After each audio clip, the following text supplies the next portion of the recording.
اللہ الرحمن الرحیم۔ الصلاۃ والسلام علیکہ یا رسول اللہ صلی اللہ علیہ وآلہ وسلم۔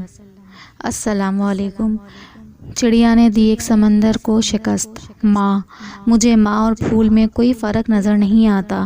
اگر دنیا آنکھ ہے تو ماں اس کی بینائی ہے، دنیا پھول ہے تو ماں اس کی خوشبو ہے۔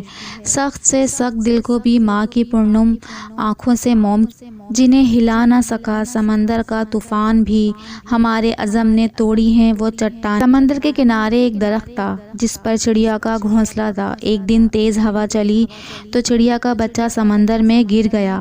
چڑیا بچے کو نکالنے لگتی تو اس کے پر گیلے ہو جاتے اور وہ لڑکھڑا جاتی۔ اس نے سمندر سے کہا اپنی لہر سے میرا بچہ باہر پھینک دے، مگر سمندر نہ مانا۔ چڑیا بولی دیکھ میں تیرا سارا پانی پی جاؤں گی، تجھے ریگستان بنا دوں گی۔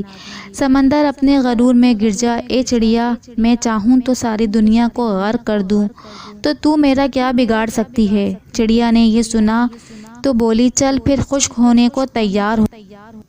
اسی کے ساتھ اس نے ایک گھونٹ بھرا اور اڑ کر درخت پر بیٹھ گئی، پھر آئی، پھر گھونٹ بھرا، پھر درخت پر بیٹھ گئی۔ یہی عمل اس نے 7-8 بار دہرایا تو سمندر گھبرا کر بولا پاگل ہو گئی ہے کیا، مجھے ختم کرنے لگی ہے۔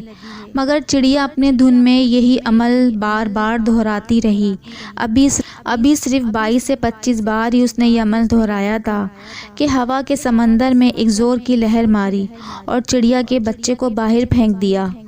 درخت جو کافی دیر سے یہ سب دیکھ رہا تھا سمندر سے بولا اے طاقت کے بادشاہ، تو جو ساری دنیا کو پل بھر میں غرق کر سکتا ہے، اس کمزور سی چڑیا سے ڈر گیا؟ یہ بات سمجھ نہیں آئی۔ سمندر بولا تو کیا سمجھا میں تجھے ایک پل میں اکھاڑ سکتا ہوں، ایک پل میں دنیا تباہ کر سکتا ہوں؟ اس چڑیا سے ڈروں گا؟ نہیں، میں تو اس ایک ماں سے ڈرا ہوں، ماں کے جذبے سے ڈرا ہوں۔ ایک ماں کے سامنے تو عرش بھی ہل جاتا ہے، تو میری کیا مجال؟ جس طرح وہ مجھے پی رہی تھی مجھے لگا کہ وہ مجھے ریگستان بنا دے گی۔ لہروں سے ڈر کر نوک پار نہیں ہوتی، کوشش کرنے والوں کی ہار نہیں ہوتی۔